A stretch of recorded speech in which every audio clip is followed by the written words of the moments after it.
around the perimeter there, you'll see vehicles with guns on them. So there you go. And statements to the contrary, official sounding people caution. They were probably the musings of crackpots and tinfoil hats. Well, score one for the crackpots. Yay for us, right? The Pentagon has officially confirmed there was, in fact, of course, the $22 million government program looking into this anomalous aerospace threats. They're not threatening, see? So why even put that in there? And it's, concluded there was no threat. But it didn't say they didn't exist. It said, the conclusion of that study said they pose no threat. So there you go. Read between the lines there. The Advanced Aviation Threat Identification Program was a rare instance of continued government investigations into UFO phenomenon. Yeah. The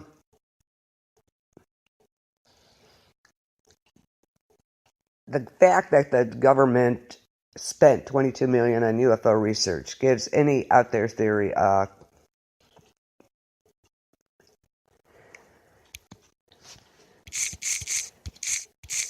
Hi, Gina. Glad to have you.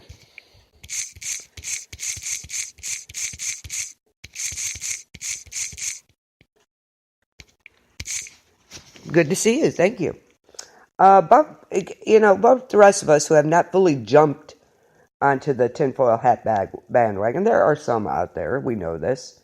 What are we to make of 70 years of bizarre stories centered on a secret government base, an hour drive from the Vegas Strip? If you go online, you can see, I'm not sure where you would go for that. It shows footage of an encounter between a U.S. Navy jet and an unknown aircraft. There are plenty of these out there that Navy jet pilots and such have seen, unidentified flying objects, and they know what they saw, and I don't care what they say. I believe the people who saw it. In 1955, President Eisenhower approved the addition of the strip of wasteland, designated as Area 51. According to a CIA history of a spy plane declassified in 2013, the area was near the Atomic Energy Commission's vast proving grounds. It was used to test a high-altitude U-2 reconnaissance plane. Yes, it was, but it's much more than that. And, of course, a parade of top-secret aircraft was tested in the area. A spy plane that flew faster than the speed of sound. And, of course, the stealth ground attack jet. Yes, we know this. This is common knowledge. It's the stuff they're not telling us that we know.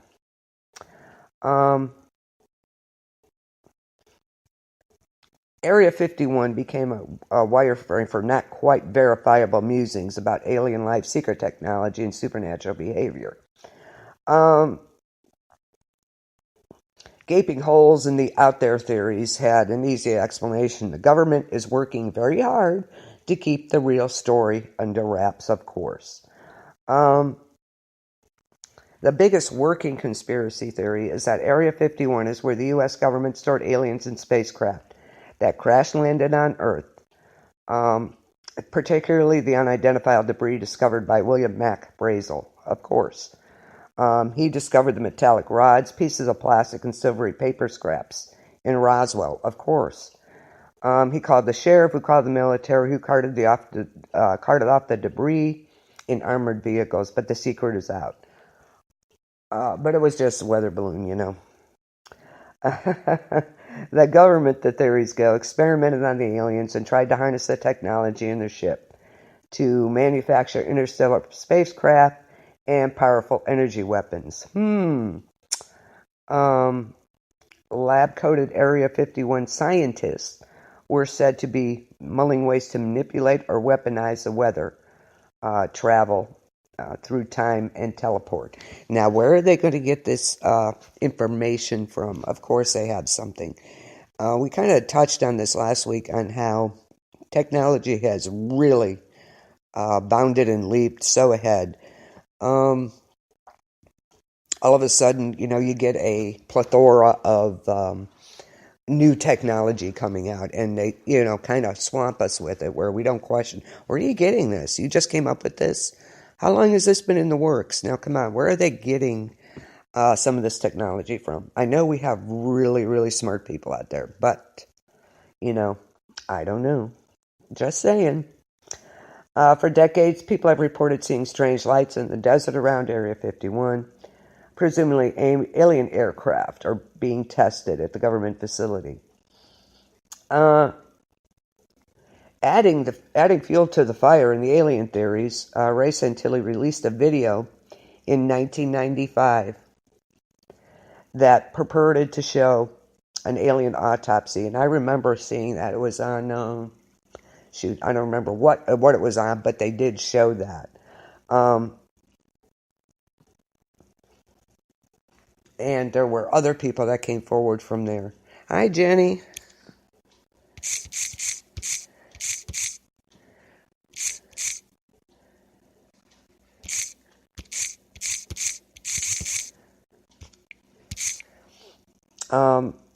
The crowd believes something wasn't quite right at Area 51 and was buoyed by a lawsuit filed by workers at the facility because they reported rashes, respiratory ailments, and even deaths related to that job. So there you go. The alien aspects of this theories supposedly have crumbled under the decades of scrutiny. Some have been explained away, of course, by declassified documents. Are they real documents, really? Other theories have been outright fabrications, which we know. The debris Brazel found on his farm was part of a government cover-up, for example. Supposedly it just didn't involve aliens. Of course, the Air Force claimed it was using high-altitude balloons. Yeah. To try to detect Soviet nuclear tests.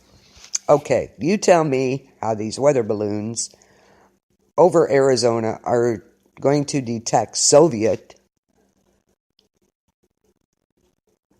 nuclear tests. Tell me how that is possible from there. No, I don't think so. The Air Force said as much about 50 years after the debris was found in a 231-page report. Other officials have speculated that debris came from a crashed nuclear bomber. The atomic weapons unit that bombed Hiroshima and Nagasaki.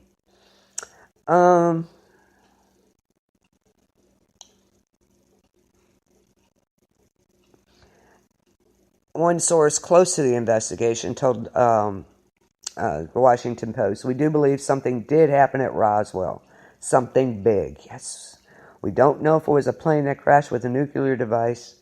That might have went off, I think, but what do I know? Or if it was some other experimental situation. But everything we've seen points to an attempt on the part of the Air Force to lead anybody that looks down this to another track."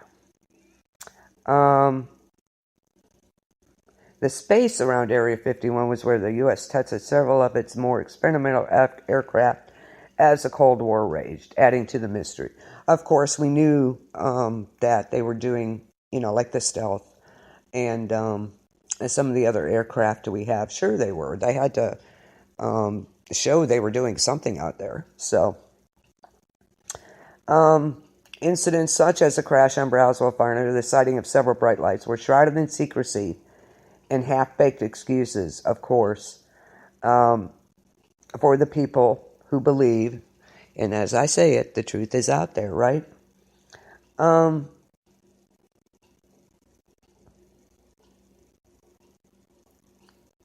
Filmmakers took notice of the intrigue, and over the past 70 years, Area 51 has been cemented as a popular science fiction trope.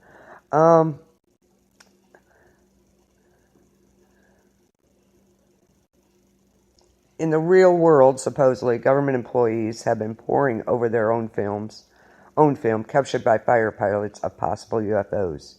Chris Mellon, a former deputy assistant for the Secretary of Defense, said investigators had interviewed pilots who claimed they saw UFOs in the sky. Mellon now works with UFO Data. It's a private organization. And he described one video of an encounter with an identified flying object. And I quote, "It is white, oblong, some 40 feet long, perhaps 12 feet thick. And the pilots are astonished to see the object suddenly reorient itself toward the approaching FA-18. In the series of tumbling maneuvers that seem to defy laws of gravity, the object takes a position directly behind the FA-18. The pilots capture gun camera footage and infrared imagery of the object. They are outmatched by a technology they've never seen."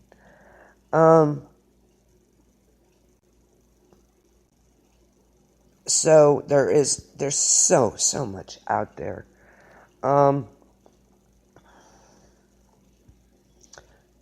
So much out there. How many pilots have reported seeing UFOs? Plenty of them. X-File type things, yeah. The truth is out there. Of course it is, but, whether we'll ever know of it, I think we know partially the truth. That, it's a government cover-up.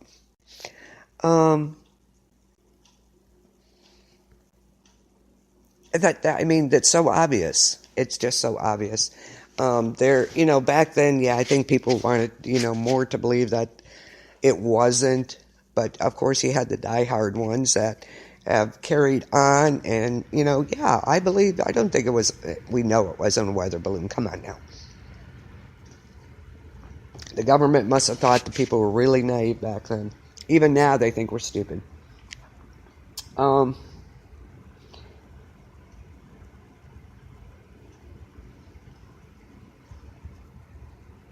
Have any of you seen anything strange in the skies?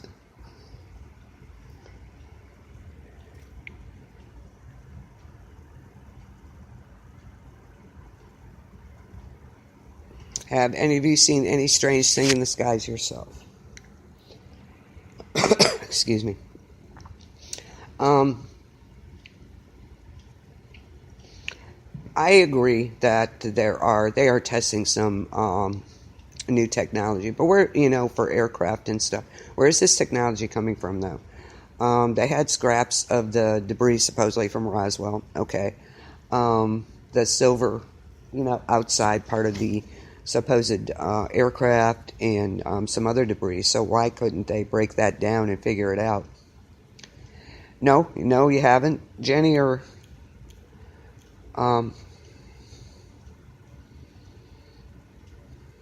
Gina? Jenny or Gina, you ever seen anything? Someone I know once camping. It was down at Long's Retreat. It's down about past Columbus there, southern Ohio, and there was a group of objects in the sky, and they were just zigzagging around up there, just like it was so bizarre. And it was a clear night, and it was later. It was like 1 a.m, and I was there, and there was about 5 objects up there. They were bright. You couldn't really discern what shape. More circles, maybe oblong shape, and they were just zigzagging around, and it was almost like they were playing tag. It was so bizarre. And then boop, boop, boop, boop, boop, away they went. They were gone. So, I don't disbelieve, that's for sure. And I'm not arrogant enough to believe we're the only ones out there. And we're going to get into USOs in a few here. And what about the alien encounters? The type that involve USOs and blinding lights and ET hands often defy all scientific and logical explanation. Are often the same kinds of hoaxes, bearing huge fangs on the cover of, like, the Sun, what's the other one? There's another magazine, I can't think of the name, but anyway, until they're not hoaxes. Of course, fake encounters have been crawling all over the place, of course.